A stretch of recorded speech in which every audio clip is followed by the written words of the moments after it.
ஆகி இறங்கி கொடுத்துருக்கேன். இதான் புனலூர் ஆறு. புனலூர் புனலூர் புனலூர் புனலூர் ஆறு. புனலூர் ஆறு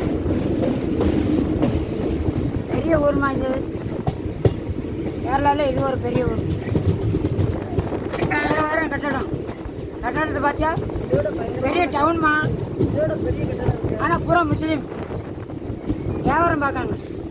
ஃபுல்லாக முஸ்லீம் தான் இருப்பாங்க.